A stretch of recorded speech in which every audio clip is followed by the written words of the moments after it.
네, 감사합니다. 믿음으로 승리하는 자들 되시기를 축원합니다. 우리 오늘 하나님 말씀은 마태복음 26장 57절에서 68절의 말씀입니다.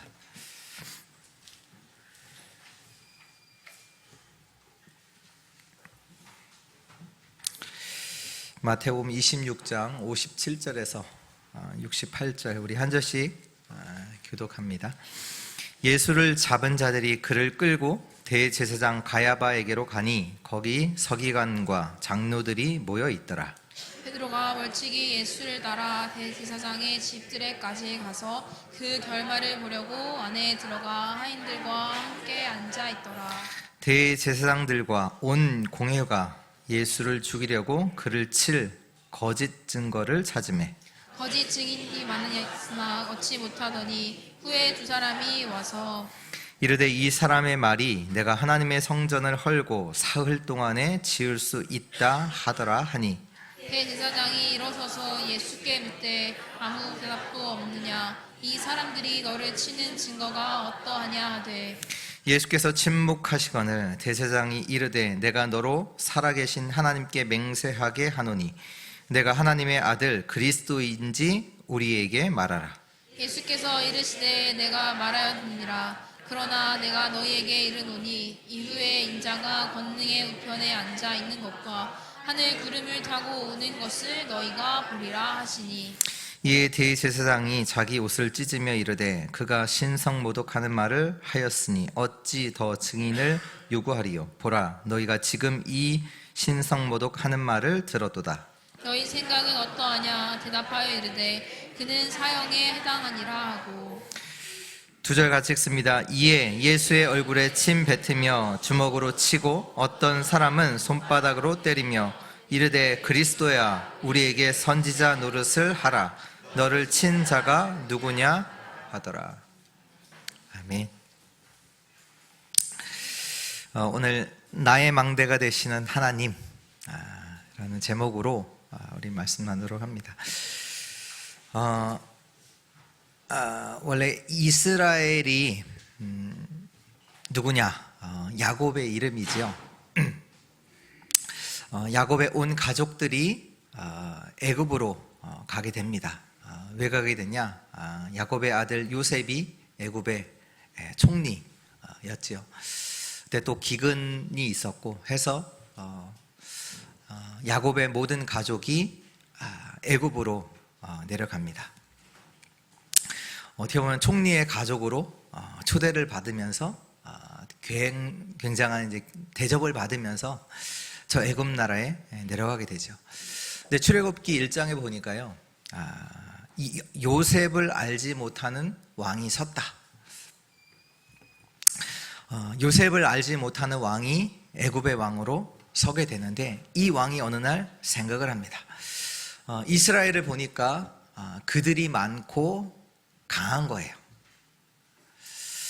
그래서 어떻게 했느냐? 그들을 이제 압제하기 시작을 한 거죠. 그들을 노예로 삼고 고된 노동을 그들에게 시키기 시작합니다. 그때 이제 이스라엘 백성들이 이제 하루 아침에 노예가 되고 많은 노역에 불려감을 당하다 보니까 힘들잖아요. 그때 이스라엘 백성들이 하나님을 찾아요. 성경에 보니까 고된 노동으로 하나님께 부르짖었더라 이렇게 말씀이 나오거든요. 워낙 힘들다 보니까 그때 이제 하나님을 찾게 됩니다. 그 얘기는 이스라엘 백성들이 지금 자기가 노예된 그것을 가지고 하나님을 찾았다는 거잖아요. 다시 말해서 자기들이 당한 문제를 당한 고통을 문제로 보고 하나님께 기도했다 이 얘기거든요. 하나님께서 언제 이 이스라엘 백성들을 노예에서 빠져나오게 하셨을까요? 질문입니다. 하나님이 언제 이 이스라엘 백성들 노예에서 빠져나올 수 있게 했냐? 이스라엘 백성들이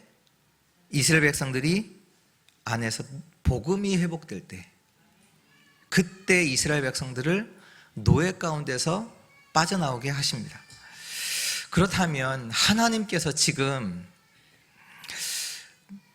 노예가 되게 하신 그 하나님의 이유가 뭐냐라고 했을 때는요, 복음 회복이라는 거예요. 아까 우리 성가대가 찬양을 해주셨는데요, 이 시련을 통해 믿음이 자라게 해달라고, 그 고백이었거든요. 그 얘기는 뭐냐면, 하나님께서 우리의 믿음을 자라게 하시기 위해서 때때로는 시련을 주신다, 그 얘기입니다. 언제 이스라엘 백성들이 회복됐냐? 복음이 회복될 때. 하나님은 이스라엘의 복음 붙잡게 하시려고 노예 가운데로 들어가게 하신 거죠. 그러니까 노예가 되게 하신 그 하나님의 이유가 뭐냐? 복음 회복.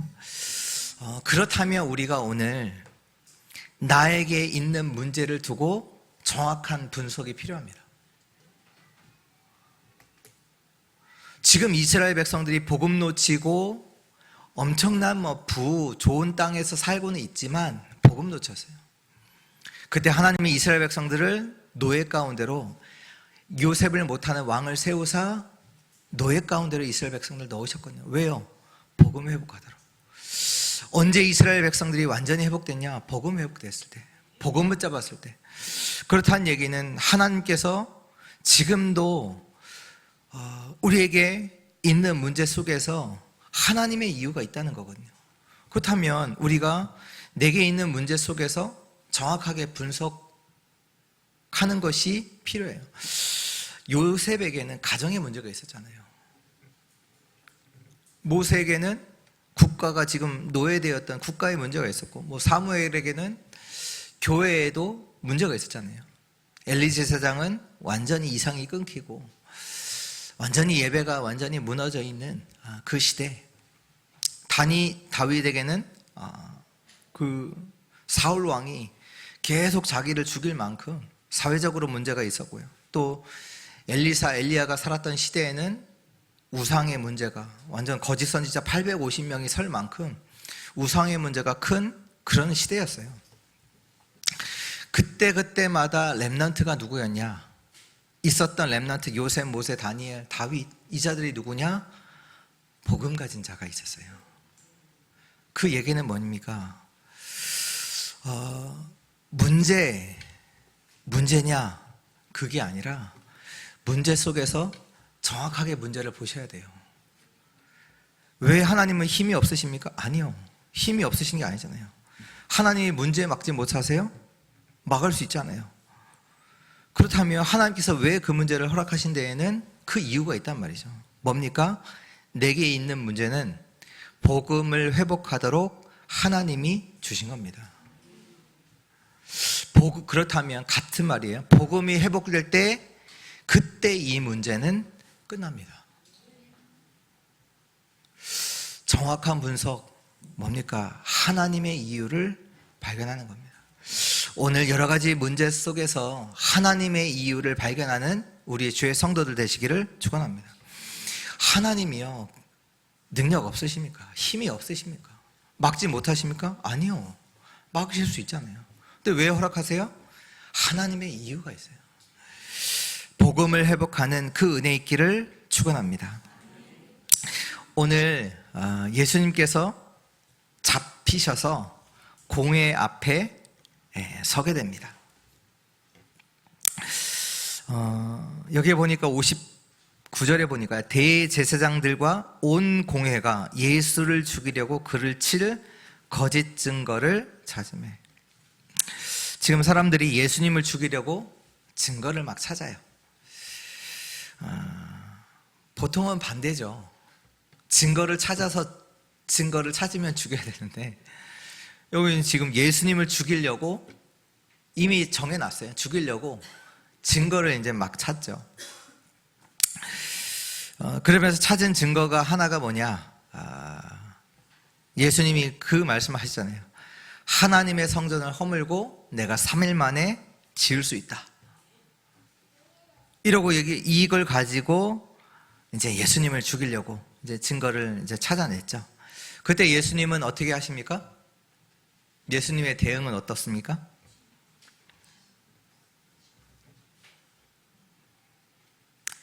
(62절에) 대제사장이 일어서서 예수께 묻되 예수님 뭐 하세요? 아무 대답도 안 하세요. 63절에도 보면 예수께서 침묵하시거늘 아무 대답도 안 하시죠. 그리고 나서 이제 대제사장이 묻습니다. 내가 하나님의 아들 그리스도냐? 예수님께서 말씀하시죠. 내가 말하였다. 내가 하나님의 아들 그리스도다. 이렇게 대답을 하니까 또 이제 대제사장이 말하죠. 신성 모독이다. 하나님을 완전히 모독했다. 그래서 죽여야 된다.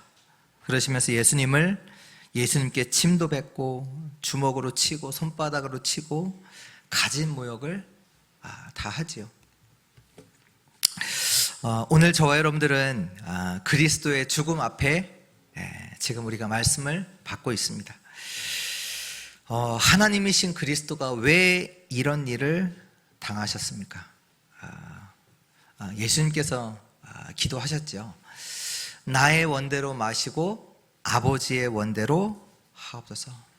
지금 예수님께서 이런 일을 당하신 것은 하나님의 이유가 있습니다. 무슨 이유죠? 하나님이 우리를 구원하시려고 하는 그 이유가 있습니다.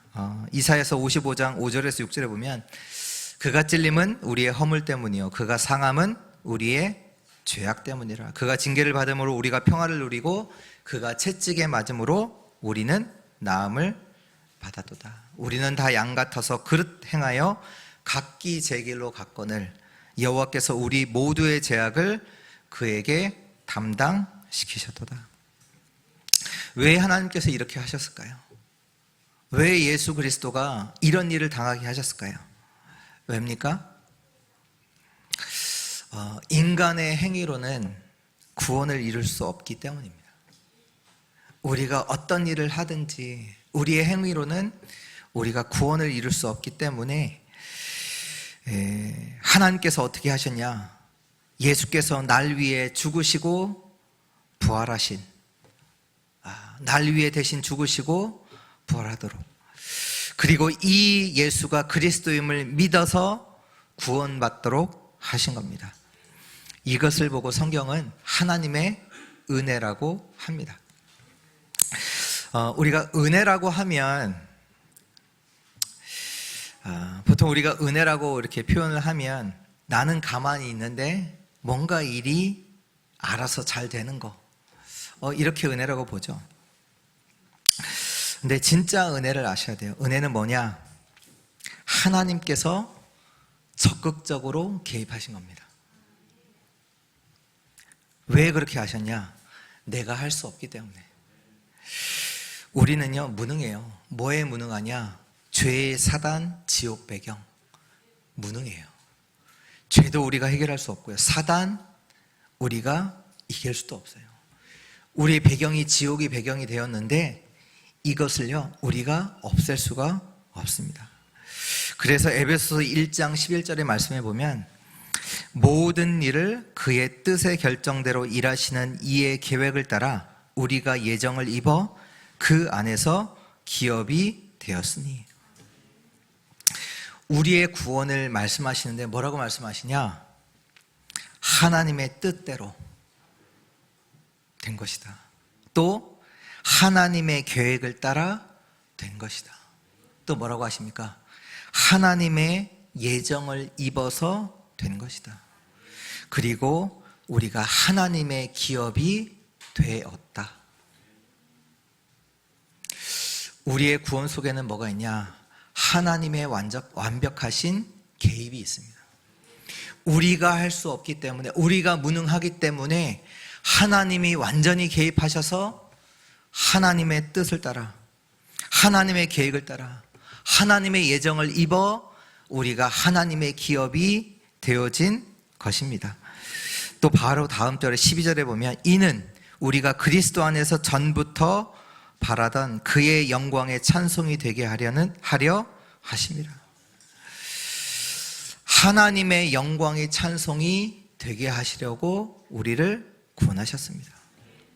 이 얘기는 뭡니까? 우리를 가장 귀한 자리에 세우시려고 하나님의 영광의 찬송이 되게 하는 그 자리에 우리를 세우시려고 하나님이 우리를 구원하신 겁니다. 이것은 뭐냐? 말씀에 의하면 우리가 전부터 바라는 바라. 이게 우리가 바라는 바래요. 우리가 전부터 바라는 바, 하나님의 영광의 찬송이 되게 하시려고 우리를 하나님이 구원하셨습니다. 우리가 은혜로 산다 이렇게 가끔 표현하잖아요. 하나님은 은혜로 삽니다. 그 얘기는요, 그냥 되어지는 대로 사는 게 아니에요. 무슨 얘기입니까? 하나님의 역사 속에 사는 거예요. 하나님께서 우리 삶에 적극적으로 개입하셔서 그 하나님의 역사 속에서 우리가 살아가는 겁니다. 하나님의 능력으로 하나님이 하시는 겁니다. 우리의 삶에요, 하나님이 역사하셔서 하나님의 능력으로 우리는 살아가는 겁니다. 문제 속에서도 이것을 믿는 믿음으로 사는 자 되시기를 주 예수 그리스도의 이름으로 축복합니다. 본론 첫 번째입니다. 하나님이 아니면, 만물의 주인은 하나님이십니다. 만물의 창조주가 하나님이십니다. 창세기 1장 1절에 보면 태초에 하나님이 천지를 창조하시니라. 만물의 주인이 하나님이시죠. 또 하나님이 나의 주인 되십니다. 그 말씀이 창세기 1장 27절입니다. 하나님이 자기 형상대로 하나님을 창조하셨습니다. 하나님이 나의 인생 되십니다. 인생의 주인 되십니다. 또 하나님은 나의 생명이 되십니다. 창세기 2장 7절이죠. 하나님께서 자기 생기로 흙으로 지은 인간에게 생기를 불어넣으시니 그 사람이 생명이 된지라. 하나님이 우리의 생명 되십니다. 하나님이 우리의 주인 되시고 하나님이 우리의 생명 되시는데, 이것이 깨진 사건이 있습니다. 에덴 동산의 사건입니다. 이때 나온 게 뭐냐? 너가 하나님 될 수 있어. 너가 내 인생의 주인이야. 이 말을 듣고 하나님과 나와의 관계가, 나의 인생의 주인이요 나의 생명 되신 그 하나님과의 나의 관계가 깨지게 됐습니다. 이 사건으로 인해서 모든 인간이 절대로 피할 수 없는 것이 있습니다. 그게 뭡니까? 에베소서 2장 1절의 말씀이죠. 허물과 죄로 죽게 되었습니다. 모든 인간이요, 이 죽음을, 영적인 죽음을, 허물과 죄로 인한 죽음을 피할 수 없습니다. 또 뭘 피할 수 없냐? 세상의 풍조를 따릅니다. 이거 피할 수 없어요. 세상을 따르는데 이걸 피할 수 없어요. 또 뭘 피하지 못하냐? 공중의 권세 잡은 자를 따릅니다. 모든 사람들은요, 공중의 권세 잡은 자 사단을 따라 살아가게 됩니다. 이것을 피할 수가 없어요. 또 어떻게 살아가냐? 육체의 욕심을 따라 살아갑니다. 이걸요 피할 수 없어요. 내가 열심히 잘 살아봐야지. 공중 권세 잡은 자를 따르고요, 육체의 욕심을 따라 삽니다. 또 뭘 피할 수 없냐? 마음이 원하는 대로 합니다. 이걸 피할 수 없어요. 마음이 원하는 대로 살아가요. 오늘 대제사장들과 바리새인들, 서기관들, 장로들이 왜 그렇습니까? 이들은요, 열심히 있는 사람들이에요. 열심히 있다니까요. 육신은 밝아요. 그러나 생명은 없는 자들입니다. 다시 말해서 저주받은 자들이에요. 하나님의 말씀에는 완전히 깜깜한 자들이죠. 어떻게 보면 가장 불쌍한 자들이에요. 그렇잖아요. 하나님 말씀 가졌다고 하면서 하나님 말씀 모르고 하나님 말씀 모르는 열심을 가진 자들이에요. 그러니 육신은 열심은 내지만 실제로는 생명 없고 완전히 저주 속에서 살아가는 자들, 가장 불쌍한 자들이죠. 하나님이 없으면 우리도 이렇게 됩니다. 다른 게 재앙 아닙니다. 뭐가 재앙이냐? 영적으로 죽은 상태 속에서 살아가는 겁니다. 다 가지고도 영적으로는 죽어 있어요. 어떻게 되냐? 세상을 따라 살 수밖에 없어요. 공중권세 잡은 자를 따라 살아가요. 육체의 욕심을 따라 마음이 원하는 대로 살아가게 되어집니다. 이미 재앙이 임해 있는 겁니다. 또 재앙은 예정되어 있어요. 하나님이 없으면 이렇게 살아갈 수밖에 없습니다. 두 번째입니다. 내게 진짜로 필요한 것. 결론부터 말씀드리면 내게로 진짜 필요한 그것이 뭐냐? 하나님입니다. 하나님. 사람들이 이것 몰라서 고통과 저주와 재앙 속에 살아가는 거죠. 요한복음 10장 10절에 보면 도둑이 오는 것은 죽이고 빼앗고 멸망시키는 것 뿐이요. 이 도둑이 누구냐? 성경은 사단마귀라고 말씀하고 계십니다.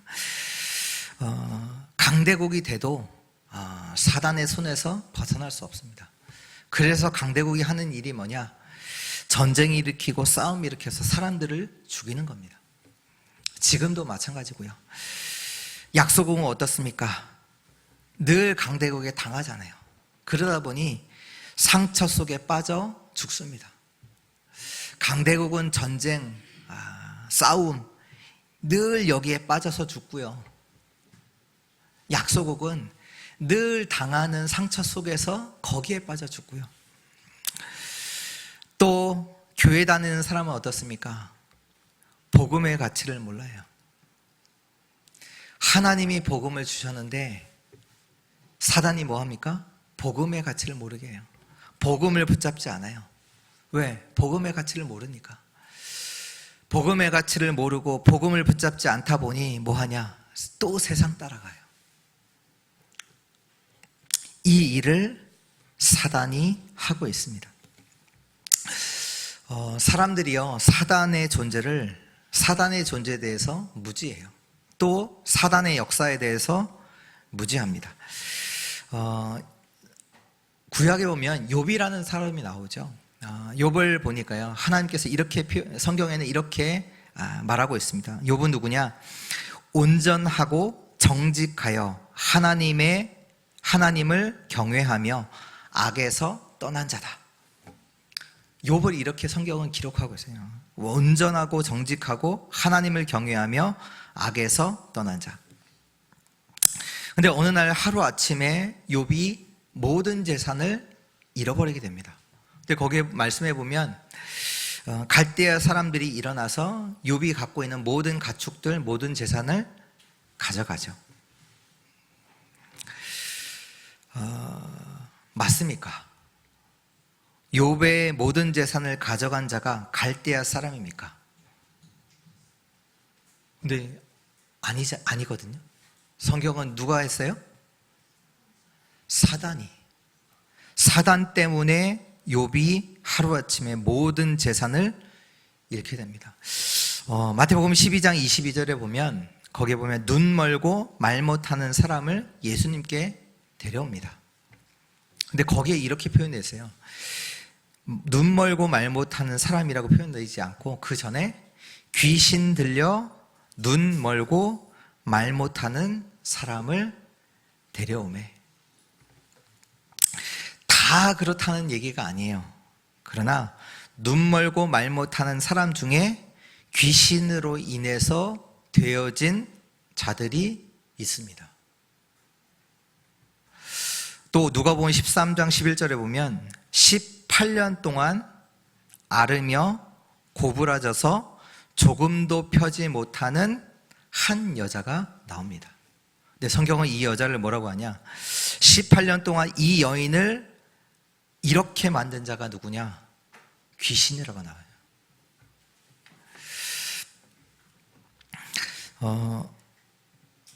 한번 질문해 볼게요. 여러분들의 머리에 떠오르는 생각 모두가 여러분들에게서 비롯된 것이라고, 비롯된 것이 아니라고 생각해 본 적이 있으세요? 이해 안 되셨죠? 여러분, 우리 생각이 들잖아요. 많은 생각들을 또 하잖아요.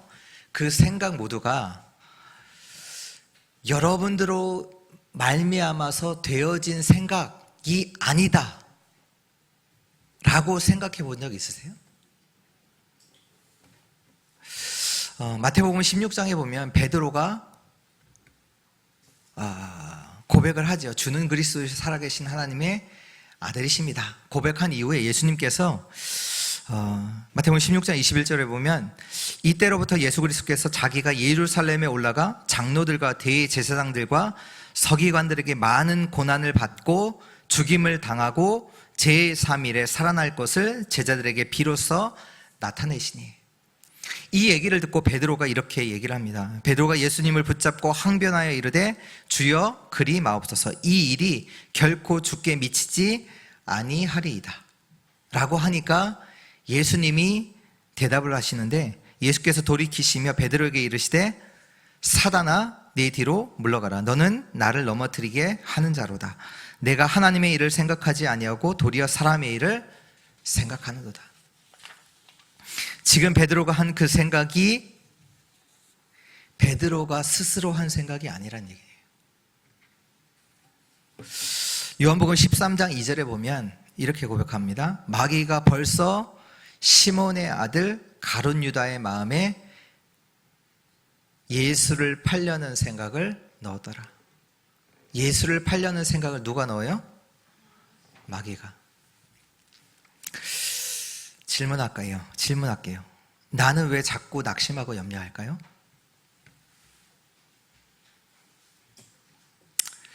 여러 가지 상황들이 내게 문제가 되고 왜 그 문제 속에서 도망치고 싶을까요? 아무도 날 도와주지 않는 것 같은 생각이 왜 자꾸 들까요?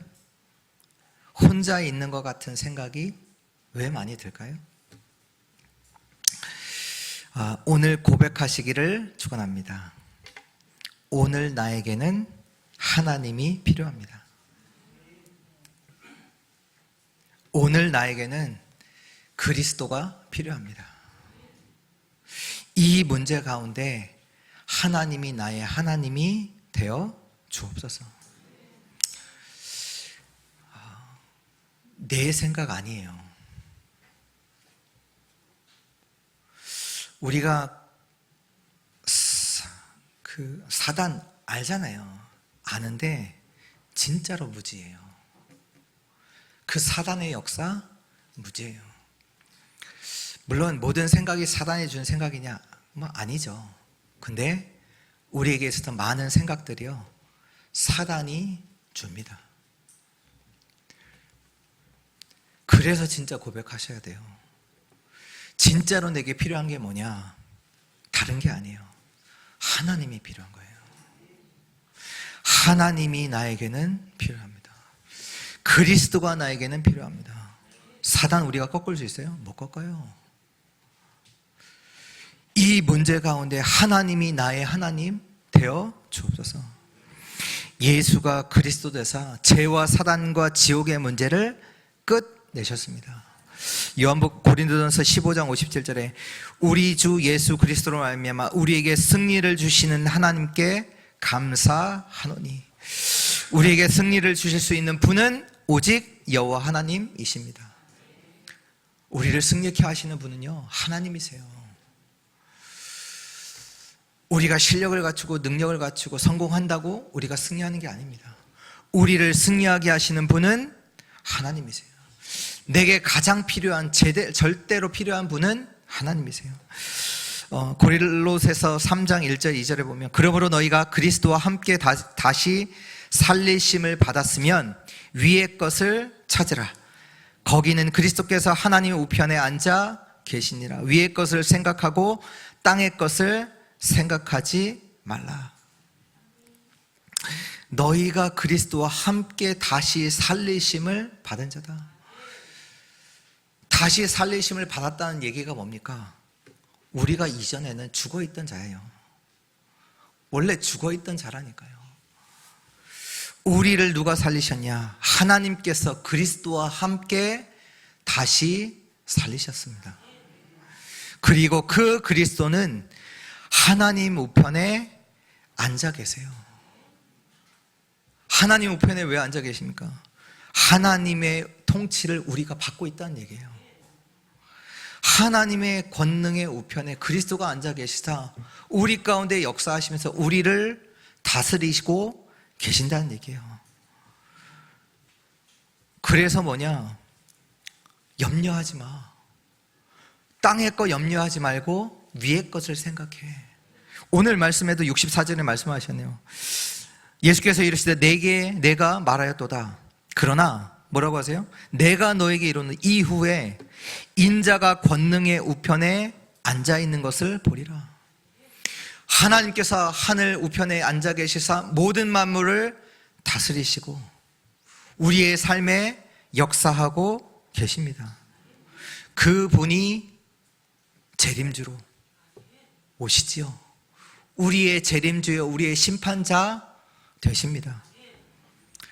염려하지 말고 위의 것을 생각하라. 왜? 그분이 저와 여러분들을 다스리시고 계십니다. 빌립보서 4장 6절 7절에 아무것도 염려하지 말고 다만 모든 일에 기도와 간구로 너희 구할 것을 감사함으로 하나님께 아뢰라. 그리하면 모든 지각에 뛰어난 하나님의 평강이 그리스도 예수 안에서 너희 마음과 생각을 지키시리라.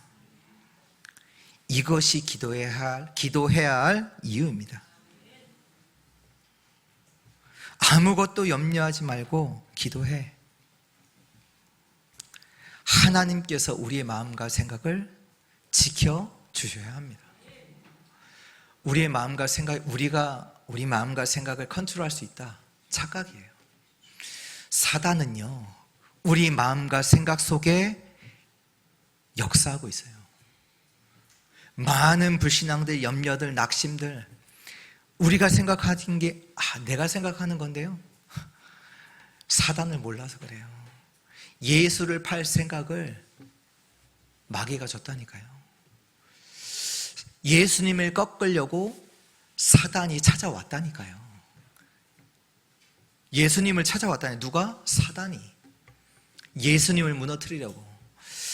아담과 하와, 완벽한 축복 속에 있던 아담과 하와에게 누가 찾아와요? 사단이.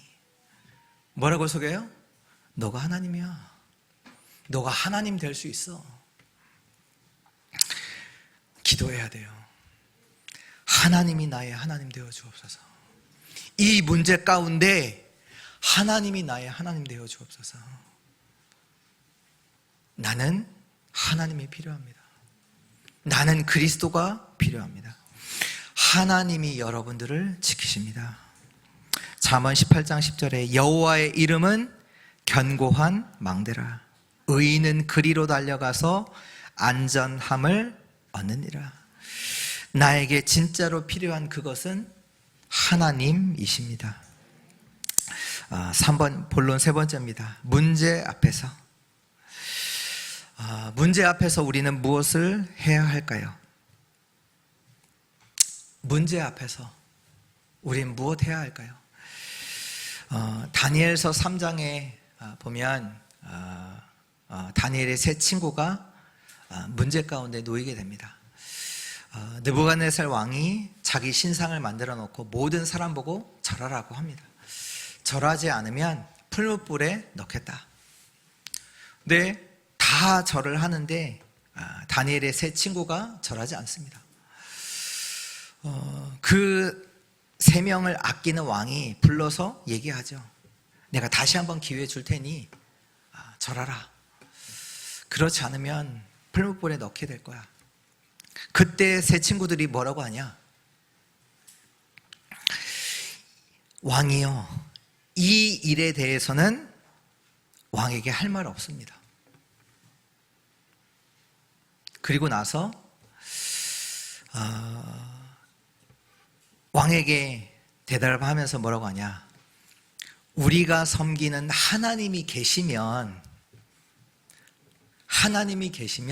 우리를 이 불 가운데서 우리를 구원하실 것이고, 그리 아니하실지라도 우리는 절하지 않겠습니다. 원래는 먼저 뭐라고 하냐? 이 일에 대해서 왕이 지금 절하라, 안 하면 죽는다 라고 했을 때 세 친구가 뭐라냐? 이 일에 대해서 우리가 할 말이 없습니다. 이 일에 대해서는 왕 더 이상 말하지 마세요. 우리는 절 안 할 거니까 아무 얘기 안 해. 근데 우리가 섬긴 하나님이 계시면 우리를 구원할 것이고, 그리 아니하실지라도 우리가 절하지 않겠습니다. 어떻게 보면 문제 앞에서요, 아무 말 안 해요. 더 이상 말하지 마세요, 왕. 우리 절하지 않아요. 말하지 마세요. 또 다니엘서 6장에 보면 다니엘이 음모 가운데 죽게 되죠. 조서를 만들잖아요. 왕 외에 다른 신에게 기도하는 사람은 사자굴에 넣겠다라는 조서가 만들어지는데, 이것을 알고도 다니엘은 뭐합니까? 아무 얘기도 안 하죠. 다락방으로 올라가서 전에 행하던 대로 예루살렘을 향하여 창문을 열고 하나님께 감사하며 기도하죠. 오늘 예수 그리스도는 어떻습니까? 문제 앞에서 아무 말씀도 안 하세요. 그리고 뭐예요? 하려는 거 해. 하려는 거 해. 무슨 얘기입니까? 문제 앞에서 우리는 무엇을 해야 합니까? 문제 앞에서 우리는 하나님을 믿어야 합니다. 문제 앞에서요, 하나님을 믿어야 돼요. 사람들이 지금 오늘 예수를 잡아서 이미 아예 죽이려고 작정하고 증거들을 막 찾잖아요. 생각했겠죠. 예수를 죽이면 된다고, 죽이면 끝이라고 생각했겠죠. 그것으로 끝납니까? 예수를 죽이면 죽임을 당하시는 십자가에 죽으셨잖아요. 끝입니까? 여러분들이 문제 만났어요. 그 어려움 때문에 여러분들 끝납니까? 끝납니까? 진짜로. 하나님이 예수님을 살리셨습니다. 하나님이 우리를 살리십니다. 이거 믿으셔야 돼요. 문제 앞에서 하나님 믿으세요. 그걸 뭐 부활신앙이라고도 뭐 이렇게 표현하는데요, 하나님이요, 예수님을 살리세요. 끝난 겁니까? 사람들은 생각했죠. 문제, 예수님을 죽이면 끝. 아니요. 하나님이 예수님을 살리셨어요. 하나님이요, 저와 여러분들을 살리실 수 있습니다. 하나님만이 나를 살리실 수 있습니다. 믿음의 사람들 되세요. 믿음의 사람들. 대제사장이 무슨 말을 하건 무슨 일을 하든지 하나님을 믿는 사람은 승리하게 됩니다. 예수 그리스도는요, 아무 말씀 안 하셨어요. 왜? 문제 앞에서 하나님 믿은 거예요. 지금 굉장한 것이 지금 대제사장들, 바리새인들, 백성들의 장로들, 서기관들 앞에서 전달되고 있어요. 지금 예수님이 아무 말씀 안 하신 거, 우리는 자꾸 문제만 나오면 막 피하려고 하잖아요. 피하려고 막 난리를 치잖아요. 또 문제를 해결하려고 막 하는 거잖아요. 근데 예수님은 아무 말씀 안 하세요. 이게요, 지금 뭔가가 예수님을 통해서 이 사람들에게 전달되고 있는 거거든요. 다시 말해서 전도하고 계신 거예요. 전도하고 계신 거예요. 우리가 믿음으로 설 때 현장에는 영적인 축복들이 전달됩니다. 믿으셔야 돼요. 진짜 아셔야 돼요. 우리가 진짜로 믿음으로 설 때는요, 현장에 영적인 축복들이 전달돼요. 문제 앞에서 흑암이 무너지고 하나님의 역사를 이루는 자들 되시기를 축원합니다. 여러분들의 믿음 때문에 현장이 살아나는 그 은혜 있기를 바랍니다. 결론입니다. 여보, 우리 WRC 주제곡 뭐죠? 망대의 기도. 그 망대의 기도의 이제 가사 중에 이렇게 찬양을 찬양하다가 제게 이제 부딪힌 단어가 있습니다. 그게 뭐냐면 후렴 중에 첫 번째로 나오는 하나님이 나의 망대가 되게 하소서. 하나님이 나의 망대가 되게 하소서.